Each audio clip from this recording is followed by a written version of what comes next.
সেঞ্চুরির hat trick করতে চলেছে আজ বিরাট কোহলি এবং প্লে 11-এ কি কোনো রকম পরিবর্তন হবে নাকি সেম প্লেইং থাকবে সেটা নিয়ে আজকে গল্প করব। তার আগে যদি তোমরা ভিডিওতে নতুন হয়ে থাকো তাহলে অবশ্যই চ্যানেলটিকে সাবস্ক্রাইব করবা, কারণ চ্যানেল সাবস্ক্রাইব করলে তোমাদের পকেট থেকে লক্ষ টাকা কাটা যাবে না, বরঞ্চ আমার একটু উপকার হবে এবং আমি ভিডিও বানাতে আরও বেশি উৎসাহিত পাবো।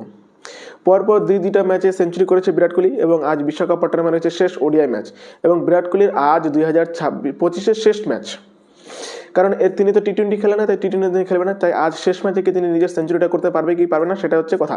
কিন্তু যেই মাঠে রয়েছে সেটা হচ্ছে বিরাট কোহলির অত্যন্ত একটি পছন্দের মাঠ, সেটা হচ্ছে বিশাখাপট্টনম, যেটা কেরালাতে। এবং আজকের ম্যাচে হয়তো খুব সম্ভবত ডিউ একটু কম আসবে, কারণ এটি মাঠটা রয়েছে সমুদ্রের পাশে এবং যেহেতু সাউথে ঠান্ডা একটু কম, উত্তরের তুলনায় দক্ষিণ দিকে ঠান্ডা একটু কম হয় ইন্ডিয়াতে, তাই হচ্ছে আজকের ম্যাচে হয়তো ডিউটা খুব একটু কম হবে।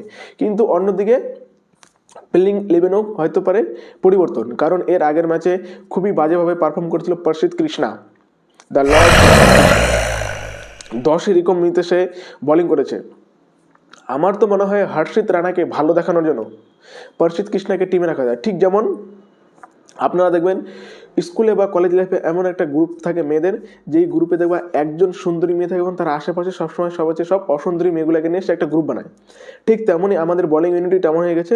হর্ষিত রানাকে ভালো দেখানোর জন্য তার আশেপাশে এসব প্রসিদ্ধ কৃষ্ণাদের মতন বলার নিয়ে আমাদের বোলিং ইউনিটটাকে তৈরি করেছে।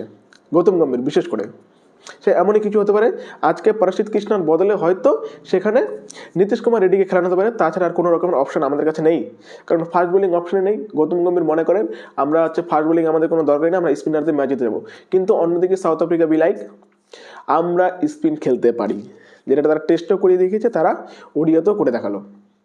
তাই এই যে আমাদের যে এত শর্ট একজন ফাস্ট বোলিং, সেটা কিন্তু আমাদের এই ম্যাচে পুরোপুরিভাবে একটা আমাদেরকে প্রভাব পড়ছে।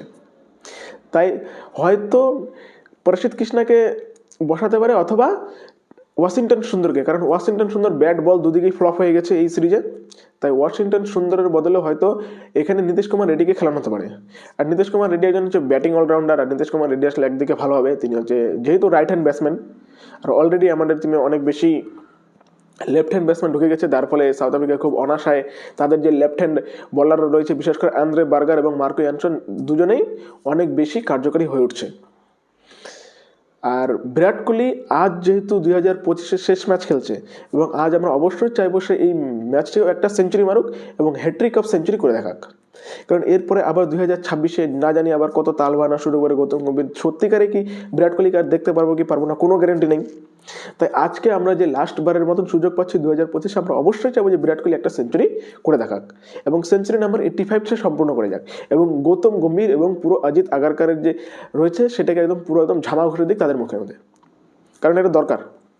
এটা না হলে আমাদের যে গৌতম গম্ভীর এবং অজিত আগারকার যা শুরু করছে তাদের এটা কিন্তু আরও বেড়ে যাবে। আর অন্যদিকে সাউথ আফ্রিকার কোনো পরিবর্তনের দরকার নেই, তারা যেই টিম খেলেছে সেই টিমই খেলাবে এবং Temba Bavuma, the Lord Temba Bavuma খেললে তো এখন সাউথ আফ্রিকা হারেই না।